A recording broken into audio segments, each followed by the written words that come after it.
तो ये कहानी है एक ऐसे बंदे की जिसे मारना बहुत ही ज्यादा मुश्किल है। इसी के गांव के लोगों ने इसे मारने के लिए इसे खौलते तेल में डाल दिया, इसके पूरे शरीर पे आग लगा दी और साथ ही से बुल से भी खिंचवाया, लेकिन ये बंदा मरने का नाम ही नहीं लेता। और इसकी वजह है कि एक निंजा है जिसने बेहिसाब लोगों को मारा है और ये बंदा खुद भी मरना चाहता था, पर लेकिन कहीं ना कहीं अंदर ही अंदर ये बंदा जीना भी चाहता था, क्योंकि ये बंदा अभी तक अपनी वाइफ को भुला नहीं पाया है। और तभी एक दिन इसकी ये सजा रुकवा कर इसे एक प्रस्ताव दिया जाता है कि इसे एक आइलैंड पर जाना होगा जहाँ पर एलेक्सर ऑफ लाइफ है। अगर कोई भी इंसान उसे पी लेता है तो वो इमॉर्टल बन जाएगा, पर लेकिन इसी के साथ उस आइलैंड पे बहुत सारे बड़े बड़े क्रीचर है और मॉन्स्टर है, और साथ ही उस आइलैंड पे एक गॉड भी रहता है जो उस एलेक्सर की रक्षा करता है। तो क्या ये बंदा उस आइलैंड पर जाकर एलेक्सर को हासिल कर पाएगा? तो चलो देखते हैं। तो एनिमे की शुरुआत में हमें एक बंदे को दिखाया जाता है जिसका नाम होता है गावीमारू, और उसे कुछ हाई रैंक ऑफिसरों ने पकड़कर मौत की सजा दी है, क्योंकि ये बंदा एक निंजा असैसियन है जिसने बहुत सारे लोगों को मारा है। और जैसे ये एग्जीक्यूटर इसकी गर्दन को काटने की कोशिश करता है तो उसकी तलवार टूट जाती है और गावीमारू को एक खरोच भी नहीं आती है। और ये देखकर सभी लोग बहुत ज्यादा हैरान हो जाते हैं। यहाँ पर गावीमारू अपने मन में सोच रहा होता है कि आखिर ये क्या हो रहा है, मैं मर क्यों नहीं रहा हूँ? मैंने अनगिनत लोगों को मारा है, मुझे तो अभी तक मर जाना चाहिए था, पर लेकिन ये मेरे साथ ही क्यों हो रहा है? और तभी हमें पता चलता है कि गावीमारू का जन्म एक इवाकाकुरे नाम के गाँव में हुआ था, जहाँ पर उसने असैसिन की ट्रेनिंग ली थी। वैसे तो इस ट्रेनिंग के दौरान जो भी लोग इसे करने की कोशिश करते हैं वो मार जाते हैं, पर लेकिन जो भी इसे पूरा कर लेते हैं वो एक सुपर ह्यूमन बन जाते हैं जिनके पास बहुत ही ज्यादा पावर होती है। और जब ये बात सागरी नाम की एक ऑफिसर को पता चलती है तो वो समझ जाती है कि इवाकाकुरे गांव के लोग बहुत ही ज्यादा पावरफुल है और वो इतने ज्यादा ताकतवर है कि एक तलवार को भी अपने हाथ से तोड़ सकते हैं। और फिर हम अगले दिन का सीन देखते हैं जहाँ पर ये सभी ऑफिसर गावीमारू को आग में जलाकर मारने की कोशिश कर रहे होते हैं, पर लेकिन हम देखते हैं कि जो गावीमारू होता है वो उस आग के बीच में से चल के आ रहा होता है और उसको कुछ भी नहीं हुआ होता है। और ये सब देखकर सभी लोग बहुत ज्यादा हैरान हो जाते हैं और सोचने पड़ जाते हैं कि आखिर ये कोई इंसान है या फिर कोई डीमन है। और तभी हमें पता चलता है कि जब गावीमारू का जन्म हुआ था तब गाँव के चीफ ने उसके पेरेंट्स को मार के उसे अडॉप्ट कर लिया था, और फिर उस चीफ ने गावीमारू को एक ऐसा निंजा बनाया जो पैसों के लिए लोगों को मारता है। पर लेकिन एक दिन गावीमारू ने गांव को छोड़ने की कोशिश की, पर लेकिन मिशन के दौरान ही उसके साथियों ने उसको धोखा दे दिया, जिस वजह से वो पकड़ा गया। और यहाँ पर गावीमारू को ऐसा लग रहा था कि इन सब के पीछे उस चीफ का हाथ है, क्योंकि गांव में किसी को भी बाहर जाने की परमिशन नहीं है। और गावीमारू ने ऐसा ही किया था, मतलब कि वो गांव से बाहर जाने की कोशिश कर रहा था। और फिर अगले दिन गावीमारू को मारने की कोशिश करते हैं, उसके पैर में रस्सियां बांध देते हैं और बैलों से खिंचवाने की कोशिश करते हैं। अगर ये किसी नॉर्मल ह्यूमन के ऊपर किया जाए तो वो बीच में से फट के मर जाएगा, पर लेकिन हम देखते हैं कि जो गावीमारू होता है वो उन रस्सियों को अपने पैर से खींचने की कोशिश करता है, और जो बैल होते हैं वो उसको नहीं खींच पाती है और ठक के गिर जाती है। और तभी सागेरी कहती है कि अगर तुम जीना नहीं चाहते हो तो तुम मर क्यों नहीं रहे हो, तुम अपने आप को मरने से क्यों रोक रहे हो, और तुमने अपने गाँव से भागने की कोशिश क्यों की थी? जिस पर गावीमारू कहता है कि मैं अपने गाँव में सबसे ज्यादा बेस्ट था और चीफ मुझे बहुत ज्यादा पसंद करता था, इसलिए उसने अपनी बेटी की शादी मुझसे करवा दी, पर लेकिन मुझे उसकी बेटी बिल्कुल भी पसंद नहीं थी, क्योंकि वो मुझे एक माँ की तरह सबको सिखाया करती थी, जैसा कि एक बार दिन में प्रार्थना करो, खाने से पहले भगवान का शुक्रिया अदा करो, और मुझे ये सब बिल्कुल भी पसंद नहीं था। और इसीलिए मैं गांव के साथ उसे भी छोड़कर जाना चाहता था, पर लेकिन जाने से पहले चीफ ने मुझे बस एक आखिरी काम करने के लिए कहा था, पर लेकिन वो उसकी एक चाल थी। अगर मैं उस गांव को छोड़कर भी आ जाता, पर लेकिन उस गांव के लोग मेरा पीछा कभी भी नहीं छोड़ते, और मेरी जिंदगी की सबसे बड़ी गलती थी कि मैंने उस चीफ से पंगा लिया, जिस वजह से मेरा ये हाल है। और तभी रात के समय घर जाते समय सागिरी को एक ऑफिसर कहता है कि आप उस बंदे से दूर रहिए, क्योंकि वो बंदा बहुत ही ज्यादा खतरनाक है। क्या आप जानती है लोग उसे किस नाम से पहचानते हैं? गावीमारू द हॉलो, जिसके अंदर दया भावना फीलिंग्स कुछ भी नहीं है, वो एक शैतान है। और जब हम उसको पकड़ने की कोशिश कर रहे थे तो पकड़े जाने से पहले उस बंदे ने बेयर हैंडली 20 लोगों को जान से मार दिया, और मैंने ये अफवाह भी सुनी है कि उसने अमर होने के लिए एक अमृत को भी पिया है, इसलिए मैं तुमसे कह रहा हूँ कि तुम उससे दूर रहो। और यहाँ पर हम गावीमारू को देखते हैं जो सोच रहा होता है कि आखिर मैं मरना चाहता हूँ पर मैं मर क्यों नहीं रहा हूँ, और वो डिसाइड करता है कि मैं कल मर के ही रहूंगा। और हम देखते हैं कि गावीमारू को गर्म तेल में उबाला जाता है और उसके चारों तरफ आग लगा दी जाती है, लेकिन फिर भी वो नहीं मर रहा होता है। और ये सब देखकर सागिरी डिसाइड करती है कि वो अपने हाथ से गावीमारू को मारेगी, क्योंकि ऑफिसर होने के साथ साथ वो यामादा क्लैन की एक एग्जीक्यूशनर है, और यामादा क्लैन के लोग दुनिया में सबसे खतरनाक तलवारबाज है जो किसी भी क्रिमिनल को अपने एक अटैक में मारने की ताकत रखते हैं। और यहाँ पर जब गावीमारू सागिरी के हाथ में तलवार देखता है तो उसे ऐसा महसूस होता है कि उसकी गर्दन पहले ही कट चुकी है, और उसे ऐसा लगता है ये बहुत ही ज्यादा खतरनाक है, और गावीमारू बहुत ज्यादा डर जाता है, जिस वजह से वो अपनी हाथों की हथकड़ियों को तोड़ देता है। पर लेकिन वो देखता है कि सागिरी उसके पीछे आ चुकी है और वो उसकी गर्दन को कट करने वाली है, पर लेकिन यहाँ पर गावीमारू उसके अटैक को डॉज कर लेता है, पर लेकिन वो देखता है कि उसकी हल्की सी गर्दन कट चुकी है। सागिरी तलवार चलाने में इतनी ज्यादा माहिर है, वो देखकर ही बता सकते हैं कि किसके अंदर जीने की इच्छा बची हुई है और किसके अंदर जीने की इच्छा नहीं है। और गावीमारू को देखकर उसे ऐसा लगता है कि अभी वो मरना नहीं चाहता है, वो और भी जीना चाहता है और अपनी पत्नी के पास वापस लौटना चाहता है, क्योंकि वो उससे बहुत ज्यादा प्यार करता है और वो अभी तक उसे भुला नहीं पाया है। पर लेकिन गावीमारू इन सब बातों को मानने से इनकार कर लेता है, क्योंकि उसके मुताबिक अभी भी वो गावीमारू द हॉलो है जिसके अंदर कोई भी फीलिंग्स नहीं है। और तभी हमें एक पास्ट का सीन दिखाया जाता है जहाँ पर गावीमारू की वाइफ उसे गले लगाते हुए कहती है कि गाय मारू, तुम बहुत ही अच्छे इंसान हो और दिल के साफ हो। तुमने मुझ जैसी एक बदसूरत लड़की को अपनाया। मैं बस एक सुकून भरी जिंदगी जीना चाहती थी, पर लेकिन मेरी इन सब बातों को सुनकर मेरे फादर ने मेरे चेहरे को एक गर्म रॉड से जला दिया, मेरे पूरे चेहरे को बर्बाद कर दिया। पर लेकिन मैं हार नहीं मानूंगी, क्योंकि मेरे साथ तुम हो गाय मारू। पर लेकिन यहाँ पर गावी मारू ये सब भूलना चाहता था, क्योंकि उसे ऐसा लग रहा था कि वो चाहे कितनी भी कोशिश करे वो एक अच्छा इंसान कभी भी नहीं बन पाएगा। पर यहाँ पर गावी मारू अपनी जिंदगी को एकदम शांति से जीना चाहता था अपनी वाइफ के साथ। और जब ये बात उसने अपने बॉस को बताई कि अब वो उसके लिए कोई भी निंजा वाला काम नहीं करेगा और बस उसकी बेटी के साथ एक शांति भरी जिंदगी जीना चाहता है, पर लेकिन ये बात बॉस को बिल्कुल भी अच्छी नहीं लगती है और उसने गावी मारू को धोखे से अपने जाल में फंसाकर ऑफिसरों के हवाले कर दिया और उसकी बीवी को भी उससे दूर कर दिया ताकि वो लोग ना मिल सके। और यहाँ पर हम देखते हैं कि जो सागिरी होती है वो गावी मारू को एक ऑफर देती है और कहती है कि तुम्हें सरकार के लिए एक काम करना होगा। अगर तुम उस काम को पूरा करते हो तो तुम्हारे ऊपर लगे सभी चार्जेस को हटा दिया जाएगा और साथ ही तुम्हें शोगुन की प्रोटेक्शन मिलेगी, जिससे तुम्हें और तुम्हारी बीवी को कोई भी परेशान नहीं कर पाएगा। और इसका मिशन है इसे एक आइलैंड से एलेक्सिस ऑफ लाइफ को वहाँ से लाना होगा। और कुछ लोग उसे हेवन भी कहते हैं, क्योंकि वो जगह बहुत ही ज्यादा सुंदर है। ऐसा नहीं है कि उस आइलैंड पे अभी तक किसी को भी ना भेजा गया हो। कुछ लोगों को एलेक्सर को लेने के लिए भेजा गया था, पर लेकिन उनमें से कोई भी जिंदा वापस नहीं आया। अगर उस आइलैंड से कुछ वापस आया है तो बस उन लोगों की लाश वापस आई है, जिसके ऊपर बहुत सारे फूल्स उगे हुए होते हैं। और जब ये बात गवर्नमेंट ऑफिसरों को पता चलती है तो उन्हें यकीन हो जाता है कि उस आइलैंड पर जरूर एलेक्सर ऑफ लाइफ है। और जब ये बात सरकार को पता चलती है तो उन लोगों ने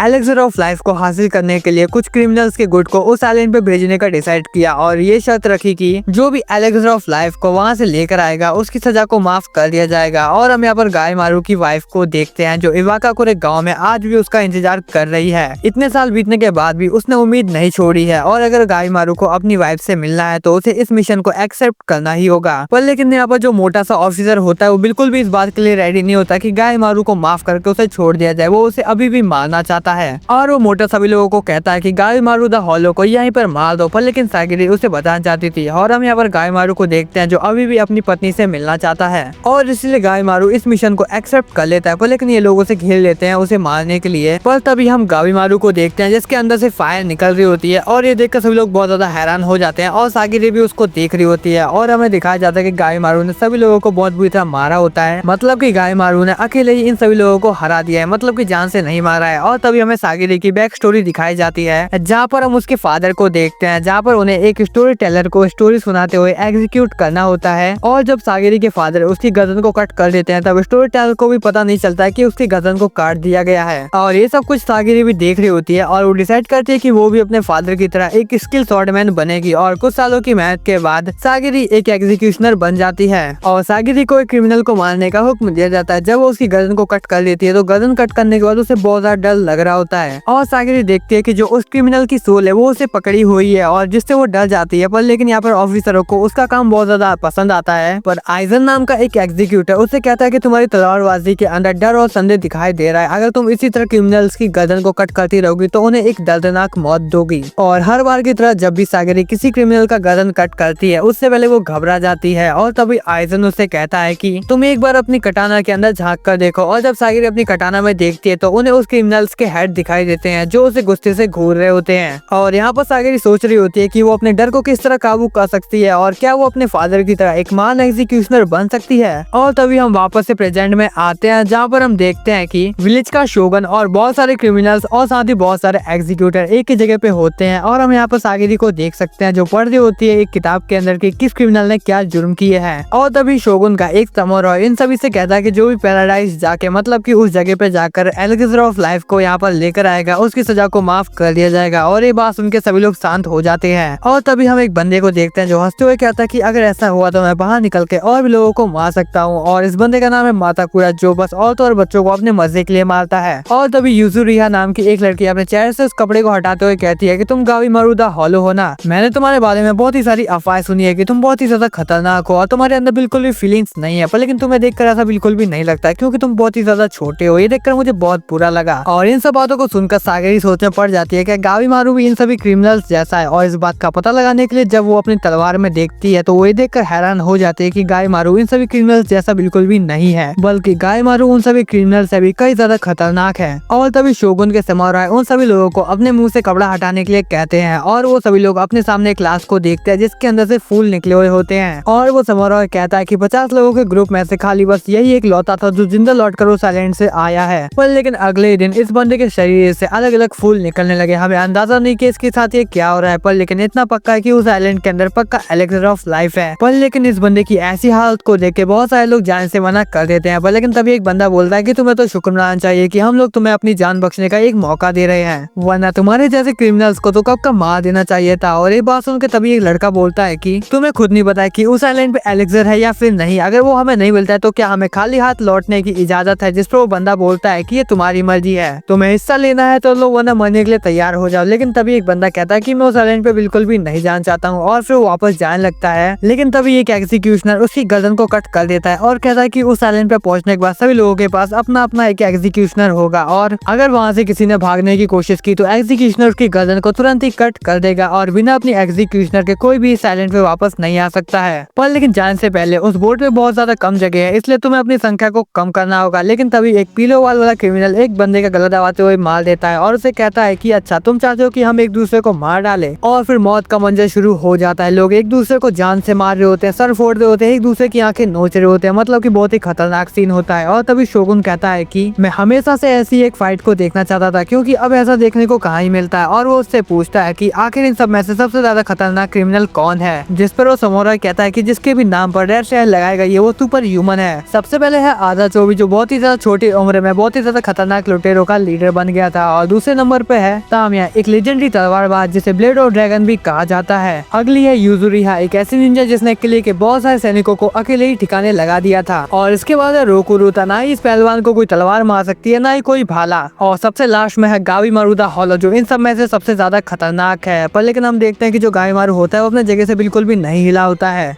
और तभी हम सागिरी को देखते हैं, जिसके पास आइजन आके कहता है कि पैराडाइज आइलैंड बहुत ही ज्यादा खतरनाक है, इसलिए मेरी बात मानो और घर लौट जाओ। तुम एग्जीक्यूशनर बनने के लायक नहीं हो। आखिर एक औरत को तलवार उठाने की क्या जरूरत है, तुम्हें घर संभालना चाहिए ना कि युद्ध करना चाहिए। और एक बार हमें दोबारा से सागिरी की बैक स्टोरी को दिखाया जाता है, जहाँ पर अपराधियों के गले काटना, उन लाशों से दवा बनाना या फिर प्रैक्टिस करना, यामादा क्लैन में जो भी जन्म लेता है, चाहे वो लड़की हो या फिर लड़का, उनका सामना मरी हुई लाशों से होता ही है। और इतना ही नहीं, पड़ोसी के बच्चे भी सागिरी के ऊपर पत्थर फेंका करते थे और उसे खूनी असाइमोन की बेटी कहा करते थे। पर इतना सब होने के बाद भी सागिरी अपने फादर को एडमायर करती थी और उनके जैसा ही बनना चाहती थी। और हम प्रेजेंट में देखते हैं कि कुछ अपराधी वहाँ से भागने की कोशिश कर रहे होते हैं, पर लेकिन सागिरी को गुस्सा आता है और वो उन सभी की गर्दन को एक ही बार में कट कर देती है। और यहाँ पर हम गावीमारू को देखते हैं, जो उस शोगुन से कह रहा होता है कि खून खराबा के अलावा क्या और कोई रास्ता नहीं है, क्योंकि मुझे फालतू का खून खराबा बिल्कुल भी पसंद नहीं है। जिस पर समोरा कहता है कि क्या तुम्हें शोगुन से बात करने की तमीज नहीं है। और वो कहता है कि जो भी गावीमारू द हॉलो को मार देगा उसे पैराडाइज आइलैंड पर जाने का मौका मिलेगा। और ये सब बातों को सुनने के बाद एक बंदा पत्थर उठा लेता है और गावीमारू से कहता है कि अगर तुम लड़ना नहीं चाहते तो चुपचाप मेरे हाथों से मर जाओ। और वो उसके ऊपर पत्थर फेंक देता है, पर लेकिन गावीमारू उससे बच जाता है और कहता है कि मुझे फालतू का खून खराबा बिल्कुल भी पसंद नहीं है, पर लेकिन अगर मुझे खुद को बचाने के लिए तुम्हें जान से मारना पड़े तो मैं बिल्कुल भी पीछे नहीं हटूंगा। और गावीमारू उस बंदे को अपने हाथ से ही चीर के रख देता है, मतलब कि बेयर हैंडली। और इतना ही नहीं, वो एक एक करके सभी लोगों को मार देता है। और ये सब देख के समोरा है, साथ ही हमारे क्लैन के लोग ये देखकर बहुत ज्यादा घबरा जाते हैं कि कोई इंसान इतना ज्यादा खतरनाक कैसे हो सकता है कि उसे किसी को भी मारने से कोई भी फर्क ना पड़ रहा हो। हम गावीमारू को देखते हैं, जिसके चारों तरफ खून खून लगा हुआ होता है और सब लोग देख के उसे बहुत ज्यादा डर रहे होते हैं। और सागिरी गावीमारू के मारने के तरीके को देख के समझ जाती है कि उसे लोगों को मारने की ताकत नहीं चाहिए, बल्कि लोगों को मारने के बाद जो उसे गिल्ट महसूस होता है उसे सहने की हिम्मत चाहिए। और फिर इस खूनी खेल के बाद सिर्फ 10 लोग ही बचे होते हैं। गावीमारू ने सभी लोगों को अकेले ही मार दिया होता है और सिर्फ 10 ही लोग जिंदा बचे होते हैं, जो यामाडा क्लैन के एग्जीक्यूशनर के साथ उस आइलैंड पे जाने वाले हैं। और इन सभी लोगों के नाम होते हैं आजा चोबी, तामिया, नोरुगाई और उरोपू और गावीमारू, आकागेनु, यूजुरिहा, माकीमा और रोकुरा। और फिर ये सभी लोग उस आइलैंड पे जाने के लिए निकल जाते हैं, तो वो सभी लोग आइलैंड पे पहुंच जाते हैं। और तभी हमें गावीमारू के बचपन का एक फ्लैशबैक दिखाया जाता है, जहाँ पर सभी निंजा उस विलेज के चीफ के ऊपर हमला कर रहे होते हैं, तलवार, कुनाई, बहुत सारे हथियारों से। और हम देखते हैं कि उस विलेज के चीफ के अंदरूनी ऑर्गन्स बाहर आ जाते हैं, लेकिन फिर भी वो किसी डीमन की तरह हंस रहा होता है। उसे इन सब चीजों से कोई भी फर्क नहीं पड़ रहा होता है। और कुछ लोग ये भी कहते हैं कि कुछ समय पहले ये बंदा उस पैराडाइज आइलैंड के ऊपर गया था और वहाँ से वो एलेक्सर पीकर आया है, जिस वजह से उसे इतनी ज्यादा पावर मिली है। और हम वापस से प्रेजेंट में आते हैं, जहाँ पर गावीमारू सागिरी को बता रहा होता है कि वो एलेक्सर सच में एग्जिस्ट करता है। आइलैंड की इतनी ज्यादा सुंदरता और इतनी ज्यादा हरियाली को देखकर कोई भी इंसान इसे स्वर्ग ही मानेगा। पर लेकिन जो चीज उस इंसान के साथ हुई थी, मतलब कि उसके पूरे शरीर से फूल निकलने लगे थे, ये चीज देखकर गावीमारू और भी ज्यादा सतर्क हो जाता है और वो अपनी रस्सियों को खोल लेता है और कहता है कि इस आइलैंड पे कुछ भी हो सकता है, इसलिए तुम सतर्क रहना। पर लेकिन सागिरी कहती है तुम तुम क्या कर रहे हो, तुमने अपनी रस्सी क्यों खोली, तुम उसे वापस से पहनो। जिस पर गायमारू कहता है कि तुम सोच भी सकती हो ये आइलैंड कितना ज्यादा खतरनाक है, और ऊपर से उन लोगों ने बस हमें 3 दिन का खाना दिया है और साथ ही बकवास सी ड्राइंग। उन्हें ये खुद नहीं पता है कि आखिर वो एलेक्सर कैसा दिखता है। पर सागिरी उसकी बात नहीं सुनती है और उसकी गले पे तलवार रख देती है और कहती है कि मैं एक एग्जीक्यूशनर हूँ, ना कि तुम्हारी दोस्त, इसलिए मैं जो कह रही हूँ चुपचाप करो और अपनी रस्सियों को बांध लो। और गायमारू हार मानकर उसकी बात मानने के लिए तैयार हो जाता है, क्योंकि उसे अपनी वाइफ से मिलना है किसी भी हालत में। पर लेकिन तभी क्रिस्टियो नाम का एक क्रिमिनल गायमारू के ऊपर हमला कर देता है। पर लेकिन हम देखते हैं कि गायमारू को उससे कोई भी खरोच नहीं आई होती है और वो कहता है ये तो चीटिंग है, उसके हाथ खुले हुए हैं। ये बात सुन के केशियो नाम का उसका एग्जीक्यूटर कहता है क्या तुम दोनों छोटे बच्चे हो, आपस में ही बहस कर रहे हो, इसकी वजह तुमको साथ मिलकर काम करना चाहिए। और सागरी तुम इतनी ज्यादा ईमानदार हो इसलिए तुम्हारी रैंक इतनी ज्यादा कम है। और दूसरी तरफ क्रिस्टियो को देखते हैं जो गायमारू को कह रहा होता है कि इतनी देर से तुम मुझे इग्नोर कर रहे हो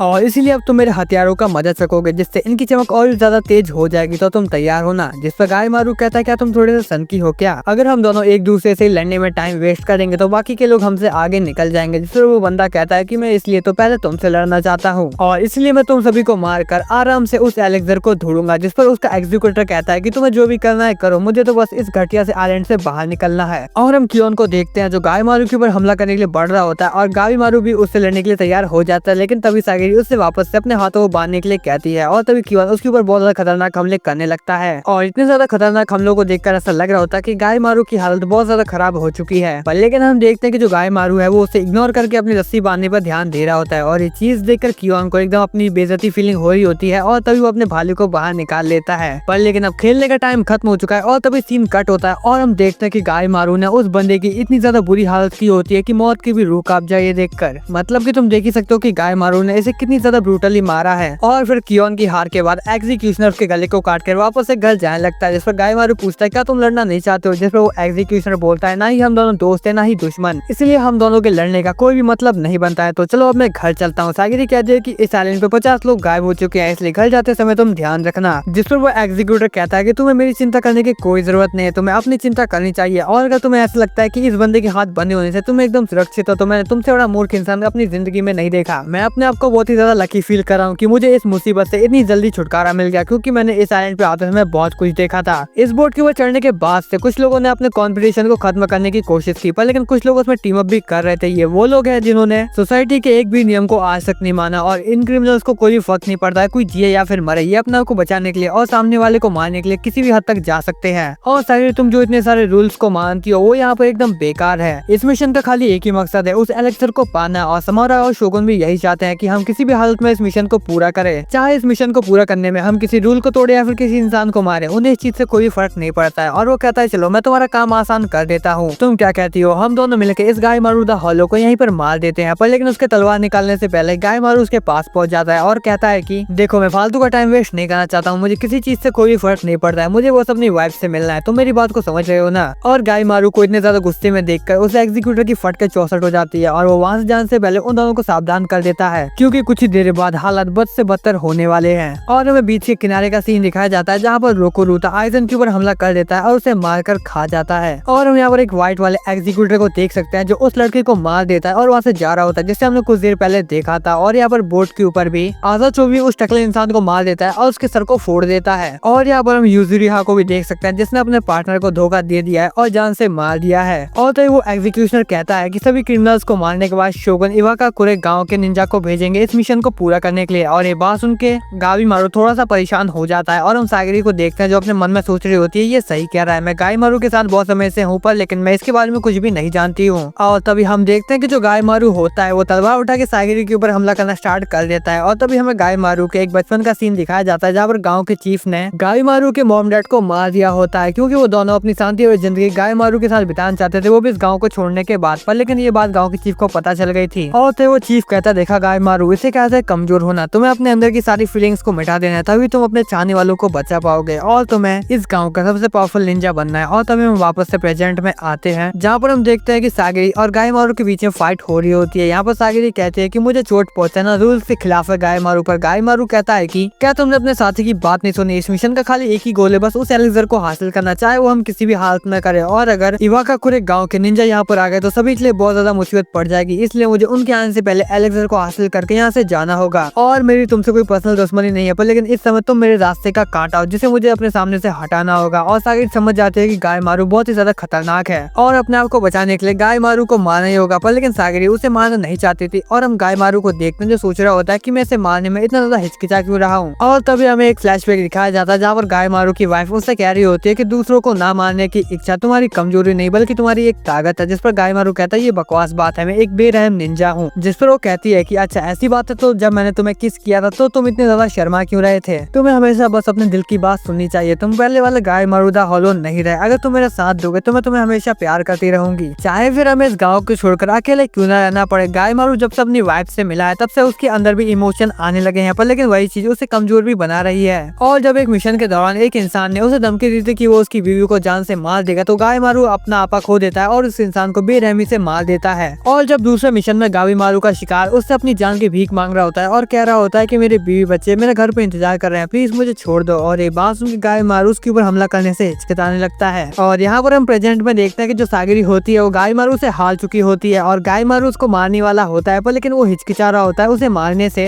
और तभी गायमारू को अपने गाँव की चीफ की एक बात याद आती है जहाँ पर उसने कहा था कि जब तक तुम ताकतवर नहीं बनोगे अपने करीबियों की जान नहीं बचा पाओगे। और यहाँ पर वो सागरी की तलवार को तोड़ के उसे मारने के लिए एकदम तैयार हो जाता है। गाँव के चीफ की बात गायमारू की पर पूरी तरह से हावी हो जाती है और वो अपनी फीलिंग्स को छोड़ देता है और सागरी को मारने के लिए तैयार हो जाता है। पर लेकिन यहाँ पर गायमारू के प्यार की ताकत उसकी नफरत से ज्यादा बड़ी होती है और सागरी उसके फेस को लेकर समझ जाती है कि गायमारू अपने आप को बदलने की कोशिश तो कर रहा है, पर लेकिन जिस तरह उसकी परवरिश हुई है और साथ ही उसको बचपन में जो ट्रॉमा मिला है वो उसको ऐसा करने से रोक रहा है। और तभी गायमारू रोता है, कहता है कि मैं इतना ज्यादा कमजोर बन चुका हूँ, अगर ऐसा ही चलता रहा तो मैं कभी भी अपनी वाइफ से नहीं मिल पाऊंगा। सागरी कहती है कि यहाँ से तुम्हारी कमजोरी नहीं बल्कि तुम्हारी ताकत है जीना। उसे कहता है कि जब तुम खुल के रो सको और कुछ फील ना करना मौत के बराबर होता है। तुम्हें हमेशा अपने दिल की बात सुननी चाहिए और मुझे तुम्हारे ऊपर पूरा भरोसा है। तुम अपने प्यार के लिए लड़ सकते हो क्योंकि तुम अब पहले वाले गायमारू दा हॉलो नहीं रहे। और तभी सीन चेंज होता है और हम तामिया और उसके एग्जीक्यूशनर को देखते हैं। वो लोग ऐसी जगह पहुंच जाते हैं जहाँ पर कुछ अजीब सी मूर्तियां होती हैं, लेकिन तभी तामिया के हाथ के ऊपर एक कीड़ा काट लेता है जिसका चेहरा डीमन की तरह होता है। और ये देखकर तामिया अपने उस हाथ को काट लेता है और हम देखते हैं कि उस हाथ के अंदर बहुत सारे फूल उग जाते हैं जैसे उस इंसान के पूरे शरीर पे उग गए थे जो लौता सर्वाइवल बचा था। लेकिन तभी कहीं से एक आवाज आती है और एक बहुत ही बड़ा मॉन्स्टर उनकी तरफ आ रहा होता है और बहुत सारे कीड़े मकोड़े भी उनकी तरफ बढ़ रहे होते हैं उन्हें मारने के लिए। और तभी हम गायमारू और सागरी को देखते हैं जिसके सामने मछली जैसा एक मॉन्स्टर आ जाता है जिसके 6 हाथ होते हैं और वो उनको मारने के लिए आया होता है। यहाँ पर सागरी उसको देखकर डर जाती है थोड़ी सी। और तभी हमें तामिया का पास्ट दिखाया जाता है जहाँ पर सभी बंदे उसे डरा करते थे और तभी वो बंदा एक लॉर्ड से मिलने के लिए जाता है जिसके लास्ट टर्न में ड्रैगन आता था। इसी वजह से उस बंदे ने अपने घर के मेन डोर के बाहर एक ड्रैगन की आकृति बनवाई थी। और तभी वो बंदा नशे में मजाक में बोल देता है कि तामिया तुम्हारे नाम में भले ही ब्लेड ऑफ ड्रैगन आता हो पर लेकिन तुम कभी भी एक रियल ड्रैगन को नहीं हरा सकते हो। और इस बात से गुस्सा होकर जो तामिया होता है वो उस ड्रैगन वाली आकृति को बीच से ही काट देता है और इस वजह से तामिया इसका एक दुश्मन बन जाता है और ये बंदा ऑफिसरों को कहकर इसे गिरफ्तार करवा लेता है। और हम वापस से प्रेजेंट में आते हैं जहाँ पर तामिया कह रहा होता है कि एक बार बस मेरी सजा माफ हो जाए फिर उस लॉर्ड के मैं मेंशन के 2 टुकड़े कर दूंगा। जो बात सुन के फूची कहता है कि तुम्हें समझना मेरे बस की बात नहीं। तामिया कहता है कि ये बात तो मुझे कहनी चाहिए, क्या क्रिमिनल्स को मार के तुम्हें मजा आता है? जिस पर फूची कहता है कि नहीं, हम उन्हें सिर्फ मारते ही नहीं है बल्कि उनके ऊपर न्यू हथियारों को भी टेस्ट करते हैं और मुर्दा लाशों से दवा किस तरह बनानी है हम ये भी स्टडी करते हैं। और आखिरी बात, अगर तुमने मेरे या मेरे क्लैन की बेइज्जती की तो मैं तुम्हें बीच में से चीर के रख दूंगा।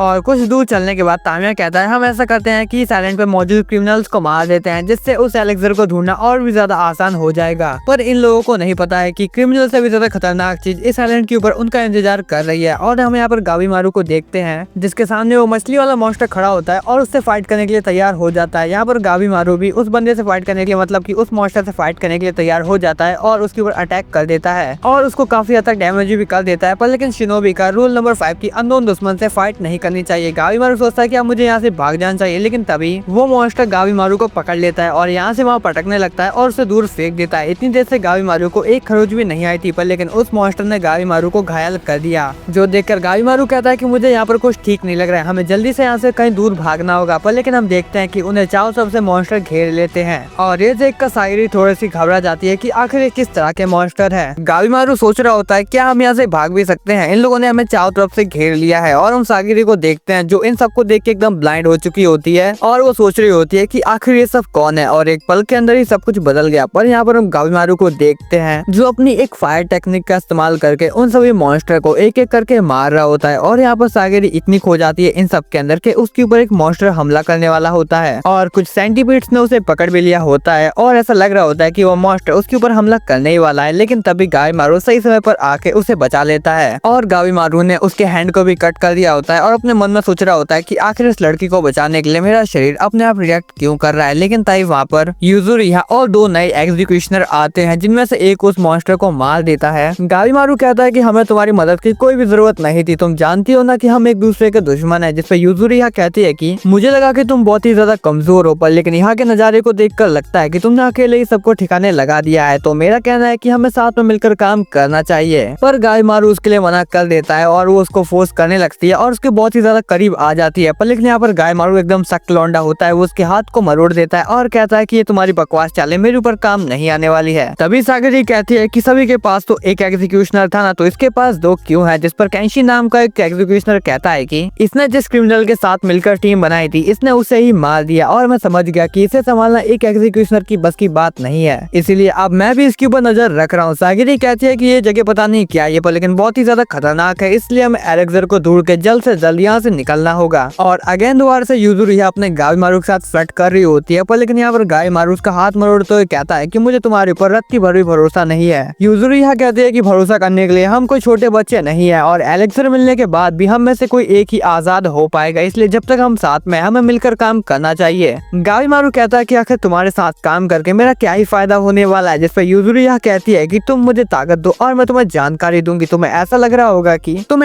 होगा कि इस आइलैंड के ऊपर सबसे बड़ा खतरा वो मॉन्स्टर है, पर लेकिन उनसे भी ज्यादा खतरनाक है ये छोटे मोटे कीड़े। इनका चेहरा एकदम इंसानों की तरह है और साथ ही अगर वो एक बार तुम्हें काट लेते हैं तो तुम्हारा हाल भी उस फूल वाले इंसान की तरह हो जाएगा जिससे हमने पहली बार देखा था। और जहाँ तक बात है सेंटीपीड की, वो सिर्फ मरे हुए लोगों को ही खाते हैं। गावी मारू कहता है कि आखिर तुमने इतना सब कुछ पता कैसे लगाया। जिसपे यूजुरिया बताती है कि उसने माकिया को एक चादर की तरह यूज किया और उसके ऊपर सभी एक्सपेरिमेंट परफॉर्म किए और जब मेरा काम निकल गया तो मैंने उसे मार दिया। और तभी ये मोटू कहता है कि इस आइलैंड के ऊपर हमने जितनी भी मूर्ति देखी है और जिस तरह की उनकी बनावट है वो बुद्धिज्म को बिलोंग करती है। यूजुरिया कहती है तो चलो ठीक है, अब हम सब लोग मिलकर काम करेंगे और जो भी मुझे जानकारी मिलेगी मैं पहले तुम्हें दूंगी। पर लेकिन यहाँ पर हम सागरी को देख कर जैसे चक्कर आने लगते हैं और वो बेहोश हो जाती है और तभी सीन चेंज होता है और हमें आजा चोबी और तोमा नाम के एक एग्जीक्यूशनर को दिखाया जाता है जिनके सामने तीन बड़े बड़े मॉन्स्टर खड़े होते हैं। पर लेकिन आजा चोबी एक बैड से स्माइल देता है और उन सभी को मारने लगता है क्योंकि इसकी ताकत बहुत ही ज्यादा होती है। और तभी हमें इसका फ्लैशबैक दिखाया जाता है जहाँ पर हमें पता चलता है कि ये दोनों भाई है और बचपन में इनकी पेरेंट्स की मौत के बाद भी ये बंदा कभी भी नहीं रोया और इतनी ज्यादा छोटी उम्र में ये बंदा बहुत ही ज्यादा खतरनाक गैंग का लीडर भी बन गया। और जब शिनोबी के एक समारोह ने इसे पकड़ लिया तो ये बंदा बिल्कुल भी नहीं घबराया और इसने तोमा को अकेले ही वहाँ से जाने दिया कि वक्त आने पर ये इसे बचा सके। और बहुत ही कम वक्त के अंदर ही तोमा यामादा क्लैन के अंदर घुस गया और वहाँ का एक एग्जीक्यूशनर बन गया और एक महीने के अंदर ही अपने भाई को आजाद करवा लिया। और हम यहाँ पर वापस से प्रेजेंट में आते हैं जहाँ पर हम देखते हैं कि मॉन्स्टर की तादाद और भी ज्यादा बढ़ती जा रही होती है। और तभी जो आजा चोबी होता है अपने भाई तोमा को भागने के लिए कहता है, पर लेकिन यहाँ पर तोमा को एक मॉन्स्टर पकड़ लेता है और यहाँ पर जो आजा चोबी होता है वो उसकी तरफ बिना देखे आगे भागने लगता है और ऐसा लग रहा होता है कि आजा चोबी अपने भाई को धोखा देकर वहाँ से निकल गया। यहाँ पर तोमा सोच रहा होता है कि उसके भाई ने उसे धोखा क्यों दिया, क्योंकि शायद वो अपने भाई की तरह अपने आप को कभी भी मुश्किल हालातों में नहीं डाल पाता है। लेकिन तभी हम देखते हैं कि आजा चोबी वापस आ जाता है और उन्हीं के हथियारों से उन्हें मारने लगता है, मतलब कि इसने अपने भाई को धोखा नहीं दिया। लेकिन तभी एक मॉन्स्टर आजा चोबी के ऊपर अटैक कर देता है और उसे थोड़ा सा घायल कर देता है और तभी वो मॉन्स्टर कहता है कि दूसरों को चोट पहुंचाना या मारना गलत बात है। और वहाँ पर और भी मॉन्स्टर इकट्ठे होने लगते हैं और ये दोनों ये देखकर हैरान हो जाते हैं कि आखिर ये मॉन्स्टर बात कैसे कर पा रहे हैं। तोमा कहता है कि ये जगह कहीं से भी पैराडाइज नहीं है, ऐसा लग रहा है ये कोई नर्क है जहाँ पर हमें हमारे कर्मों की सजा मिल रही है। तभी आजा चोबी कहता है कि ये सब भाड़ में जाए, मैं किसी को भी जिंदा नहीं छोड़ने वाला हूँ और उन सभी को मारने लगता है। और तभी हमें एक और बैक स्टोरी दिखाई जाती है जहाँ पर हमें पता चलता है कि आजा चोबी और उसका भाई एक समारोह क्लैन से बिलोंग करता है, पर लेकिन उनके हेड ने एक क्राइम कर दिया था जिस वजह से इनके पूरे क्लैन को सजा भुगतनी पड़ी। आजा चोबी के फादर की डेथ के बाद ये लोग एकदम अनाथ हो गए और इन्होंने एक पेनफुल लाइफ जी है। और तभी सीन वापस से प्रेजेंट में आता है जहाँ पर आजा चोबी कहता है कि अगर इस आइलैंड के ऊपर मॉन्स्टर है तो पक्का एलेक्सर भी होगा। हम इस आइलैंड के ऊपर सभी एग्जीक्यूटर और साथ ही सभी क्रिमिनल्स को मार देंगे और उस एलेक्सर को खुद पी जाएंगे। और सीन चेंज होता है और हमें सागरी को दिखाया जाता है जो बेहोश हो चुकी होती है और ये मोटू उसको कहीं पर लेकर जा रहा होता है, मतलब सभी जा रहे होते हैं और वो एक सपना देखते हैं जिसके अंदर उसके फादर उसे बहुत ही ज्यादा भयानक नजरों से घूर रहे होते हैं। लेकिन तभी उसे होश आ जाता है और उसके सामने खड़ा एग्जीक्यूशनर उसे कहता है कि तुम कीड़ों के जहर की वजह से बेहोश हो गई थी, पर लेकिन अभी सब कुछ ठीक है, क्योंकि वो लोग एक पेड़ के अंदर छुपे हुए होते हैं। और जब वो बाहर आकर देखती है तो गावी मारू सभी के लिए खाना बना रहा होता है और ये मोटू कपड़े सिल रहा होता है और यूजुरिया आराम से सो रही होती है। तभी गाइमारू कहता है कि मैंने जंगल में से खाने पीने की चीजों को ढूंढकर इस खाने को बनाया है, पर लेकिन जंगल में एक्सप्लोर करते समय मुझे वो फूल दिखे जो उस आदमी के ऊपर उगे हुए थे।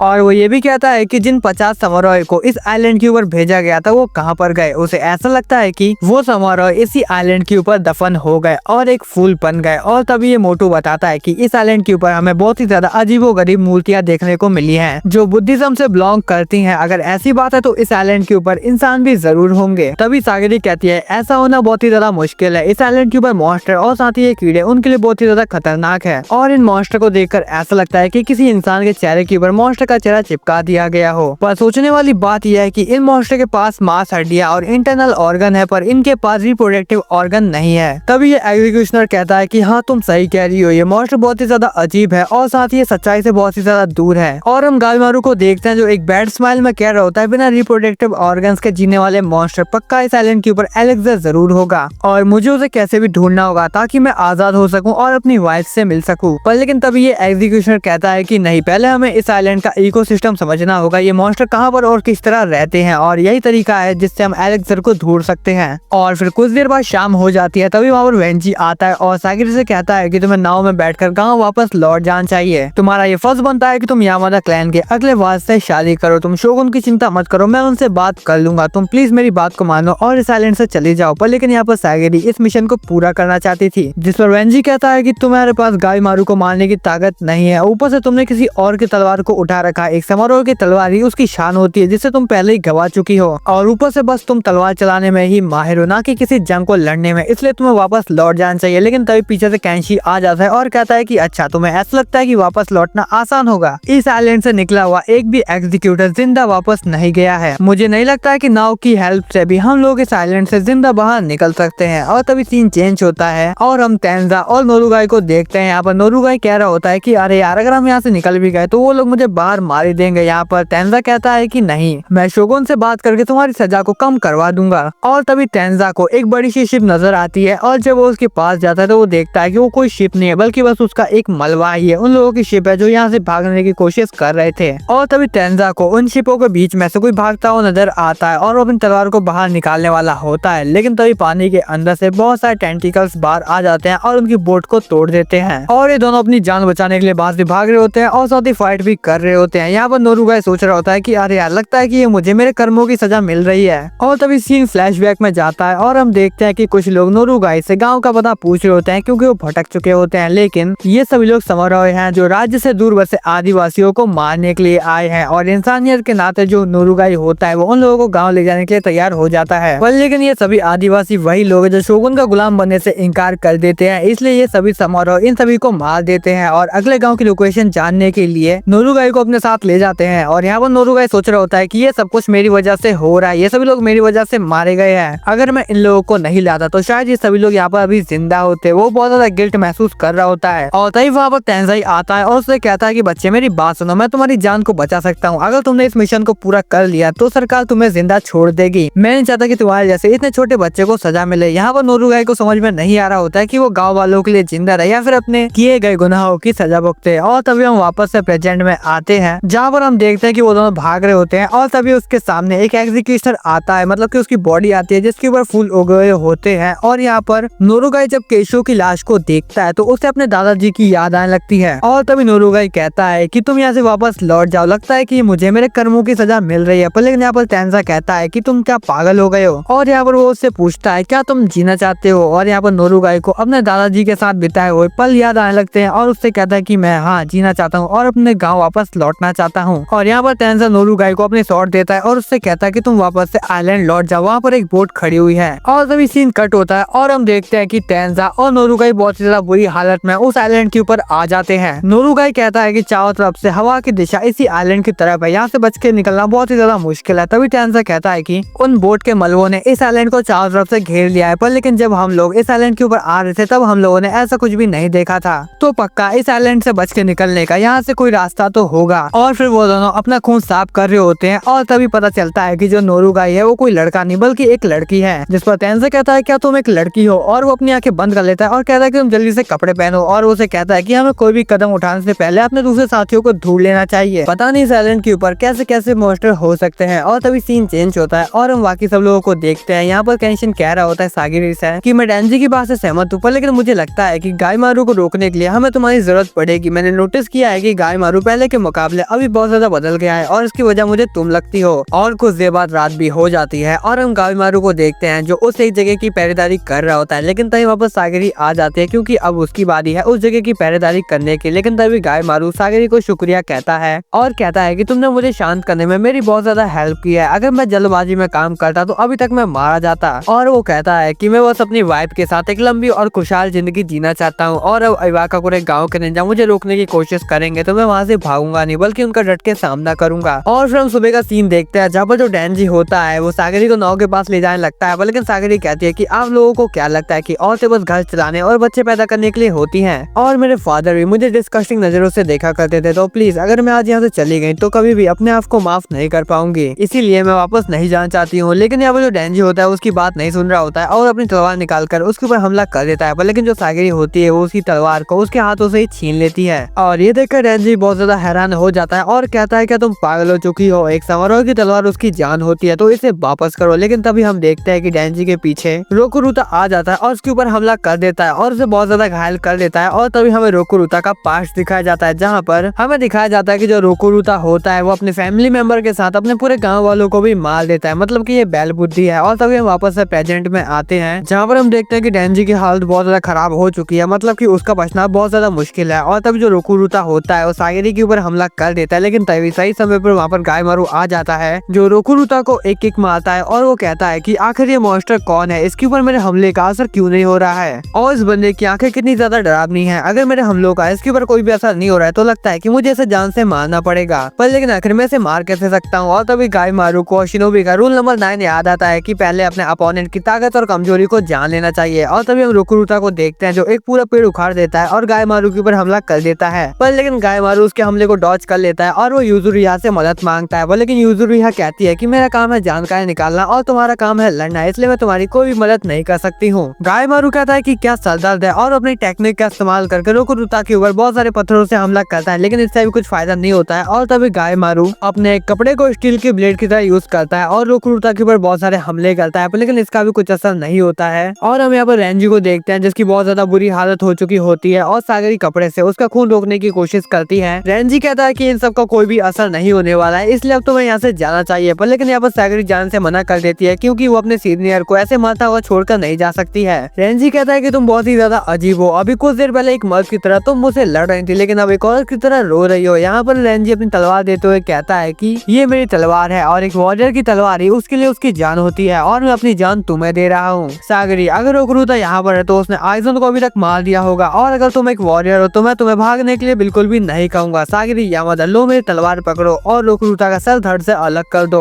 और तभी सीन शिफ्ट होता है और हम गाइमारू को देखते हैं जो उस पहलवान से लड़ाई कर रहा होता है और सोच रहा होता है कि अगर ये 2v1 होता तो शायद मैं से हरा सकता था, लेकिन तभी सागरी रोकुरुता की एक फिंगर को कट कर देती है और कहती है कि अगर दो हड्डियों के बीच में वार किया जाए तो बड़े से बड़े इंसान की भी गर्दन को बड़े आसानी से काटा जा सकता है। और हम देखते हैं कि जो केंशिन होता है वो यूजुरिया से कहता है कि तुम्हें लगता है कि हमें रेंजी की मदद करनी चाहिए, पर लेकिन यूजुरिया कहती है कि तुम अपना मुंह बंद करके बस चुपचाप बैठे रहो और वैसे भी अब बहुत ज्यादा देर हो चुकी है, हम कुछ भी नहीं कर सकते हैं और इन लोगों के मरने के बाद हम यहाँ से भाग जाएंगे। हम यहाँ पर देखते हैं कि गाइमारू और सागरी डिसाइड करती है कि इस मॉन्स्टर को मारने के लिए उन्हें इसकी गर्दन को कट करना होगा। गाइमारू कहता है कि तुम इसके पैरों के ऊपर हमला करके इसे गिराने की कोशिश करो और मैं इसके ऊपर एक बहुत ही ज्यादा खतरनाक हमला करके इसे मार दूंगा। और जब सागरी उसके पैरों के ऊपर हमला करती है तो देखते है कि उसके हमला करने से उसे एक छोटी सी भी खरोच नहीं आई होती है। और यहाँ पर जब रोकुरुता गाइमारू के ऊपर हमला करता है तो गाइमारू उसके पंच को रिफ्लेक्ट कर देता है, लेकिन इतनी ज्यादा ताकत को देखकर गाइमारू भी सोचने लगता है कि आखिर इसके अंदर किस लेवल की ताकत है। यहाँ पर सागरी कह रही होती है कि ज्यादा हिलने डुलने की वजह से इसकी हड्डियों के बीच में गैप कम हो रहे हैं, इसलिए काटने में इतनी ज्यादा मुश्किल हो रही है। और हम गाइमारू को देखते हैं जो उससे फाइट कर रहा होता है, लेकिन तभी उसके पैर में मोच आ जाती है और यहाँ पर इन दोनों को भी समझ में नहीं आ रहा होता है कि आखिर इसे अब हराए कैसे। और तभी जो रोकुरुता होता है वो बहुत ज्यादा जोर से रोने लगता है क्योंकि इसे बहुत ज्यादा भूख लग रही होती है और ये इतनी ज्यादा जोर से रो रहा होता है कि सबके कानों में दर्द होने लगता है। और हम देखते हैं कि गाइमारू की हालत बहुत ज्यादा बुरी हो चुकी होती है और रोकुरुता उसके ऊपर दोबारा से हमला कर देता है, लेकिन सागरी गाइमारू को बचाने के लिए उसके सामने आ जाती है। यहाँ पर गाइमारू अपने मन में सोच रहा होता है कि मुझे जल्द से जल्द कुछ करना होगा वरना हम दोनों ही मारे जाएंगे। और सागरी के सामने उसकी मौत होती है, लेकिन वो अपने आप को शांत रखती है और अपनी गॉड लेवल स्किल की वजह से रोकुरुता के हमले को रोक लेती है। और ये देखकर गाइमारू बहुत ज्यादा इम्प्रेस हो जाता है और कहता है कि यही यही है इसकी असली ताकत जो उस दिन उसने मुझे जेल में दिखाई थी। और हमें बताया जाता है कि यामादा क्लैन के अंदर सागेरी का जो रैंक है वो 12वां रैंक है और वो इस वजह से है क्योंकि वो एक लड़की है। अगर स्वॉर्डमैन स्किल की वजह से रैंक दिया जाए तो सागेरी नंबर 1 पर आएगी। और यहाँ पर हम रेंजी को देखते हैं जो कह रहा होता है कि एक वॉरियर होने के नाते इसके पास इतना एक्सपीरियंस नहीं है, लेकिन अपने दोस्तों को बचाने के लिए ये लड़की किसी से भी लड़ सकती है। और यहाँ पर हम देखते हैं कि जो सागेरी है वो रोकुरुता के ऊपर बहुत सारे हमले करती है और जब रोकुरुता नीचे गिर जाता है तो सागेरी उसकी गर्दन काटने के लिए आगे बढ़ती है, लेकिन तभी वो बंदा एक मेंढे की तरह छलांग मारकर उससे दूर हट जाता है। और अगर अब इन दोनों को रोकुरुता को हराना है तो गाइमारू को अपना सबसे खतरनाक अटैक परफॉर्म करना होगा जिसका नाम है अजाइटिक ब्लेज। और यूजुरी समझ जाती है कि यहाँ पर कुछ बहुत ज्यादा खतरनाक होने वाला है। वो कैंशिन को यहाँ से भागने के लिए कहती है और यहाँ पर हम देखते हैं कि जो गाइमारू होता है वो रोकुरुता के ऊपर जलते हुए पत्थरों और पेड़ों से हमला करता है और देखते ही देखते वहाँ पर आग भी लग जाती है। और आग लगने की वजह से वहाँ पर इतना ज्यादा धुआं हो जाता है कि रोकुरुता को सांस लेने में दिक्कत होने लगती है और साथ ही लंबी हाइट होने की वजह से उसे कुछ भी दिखाई नहीं दे रहा होता है। और जैसे ही रोकुरुता धुएं से बचने के लिए नीचे बैठता है तो गाइमारू उसका हाथ पकड़ लेता है और वो सागिर से कहता है कि तुम जल्दी करो, मैं इसको ज्यादा देर तक नहीं रोक पाऊंगा। और हम सागिरी को देखते हैं जो एक लंबी सांस लेते हुए अपने आप को शांत रखती है और रोकुरुता के ऊपर अटैक कर देती है। और सागिरी को देखकर रोकुरुता को अपने मम्मी पापा की याद आने लगती है और वो कहता है कि आखिर मैं इतना ज्यादा भूखा क्यों रहता हूँ और मेरे साथ कोई खेलता क्यों नहीं है और कोई मुझसे प्यार क्यों नहीं करता है। जिस पर सागिरी उसको एक मॉम की तरह समझाती है कि तुमसे कोई भी नफरत नहीं करता, जो भी नफरत करते थे अब वो नहीं रहे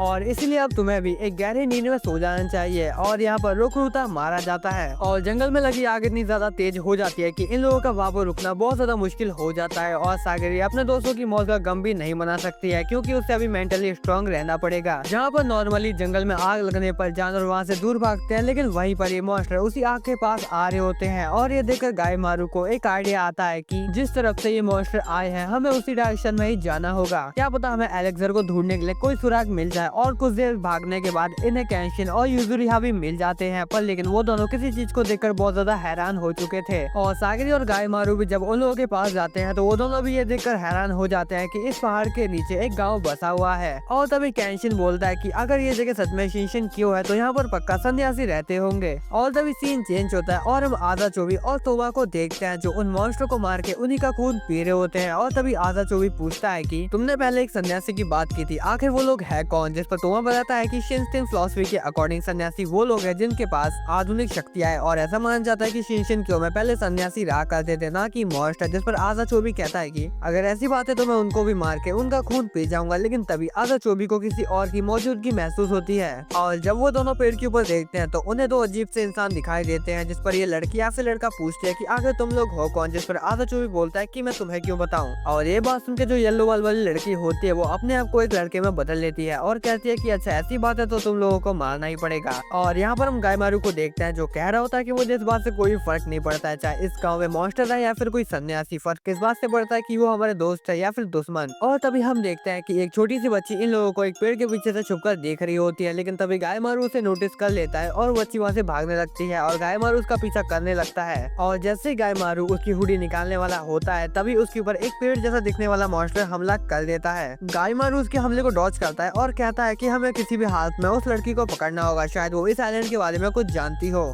और यहाँ पर हम देखते हैं कि गाइमारू उस मॉन्स्टर के ऊपर हमला करके उसे अपने सामने से हटा देता है और वापस से उस बच्ची का पीछा करने लगता है। और यहाँ पर सागिरी इस मॉन्स्टर को इन दोनों के भरोसे छोड़कर गाइमारू का पीछा करने लगती है। और तभी हम देखते हैं कि यूजुरिहा कैंशी का चश्मा निकाल देती है और किसी चीज को पीने लगती है। वो कहती है कि ये मेरी एक टेक्निक है पर मैं नहीं चाहती कि तुम इसे देखो। और तभी हम देखते हैं कि यूजुरिहा के शरीर से कोई अजीब सा लिक्विड निकलने लगता है। और तभी हम गाइमारू को देखते हैं जो उस बच्ची का पीछा कर रहा होता है और उससे कहता है कि लगता है कि तुम इस जगह को बहुत ज्यादा अच्छे से जानती हो। और तभी गाइमारू उस बच्ची का हाथ पकड़ लेता है, लेकिन जो वो बच्ची होती है वो गाइमारू को उठाकर जमीन पर पटक देती है। और ये चीज देख गाइमारू भी बहुत ज्यादा हैरान हो जाता है कि आखिर इतनी छोटी बच्ची में इतनी ज्यादा पावर कैसे हो सकती है। और तभी वापस सागिरी आ जाती है जो उस बच्ची से कहती है कि तुम डरो मत, हम तुम्हें कोई भी चोट नहीं पहुंचाना चाहते हैं। लेकिन तभी वो बच्ची अपने पंच से सागिरी के ऊपर हमला कर देती है, लेकिन तभी उसे बचाने के लिए गाइमारू बीच में आ जाता है। पर इस पंच में इतनी ज्यादा पावर होती है कि गाइमारू के मुंह से खून निकलने लगता है और वो बेहोश होने वाला होता है। लेकिन तभी उसके दिमाग में अपनी वाइफ की एक इमेज आती है और वो वापस होश में आता है और सोचता है कि अगर मैं इस मिशन को पूरा नहीं कर पाया तो अपनी वाइफ से नहीं मिल पाऊंगा, इसलिए मुझे किसी भी हालत में इस मिशन को पूरा करना होगा। और तभी गाइमारू सोचता है कि मुझे क्या करना चाहिए और तभी उसे एक आइडिया आता है और वो पेड़ पे लगी डालों का इस्तेमाल करके उस बच्ची को पकड़ लेता है। तो हे गाइस, ये वीडियो यहाँ पे खत्म होती है। वीडियो कैसे लगी कौन है बता देना, नेक्स्ट पार्ट के लिए कमेंट कर सकते हो। मैं तो कमेंट कर नेक्स्ट वीडियो में। Thanks for watching guys.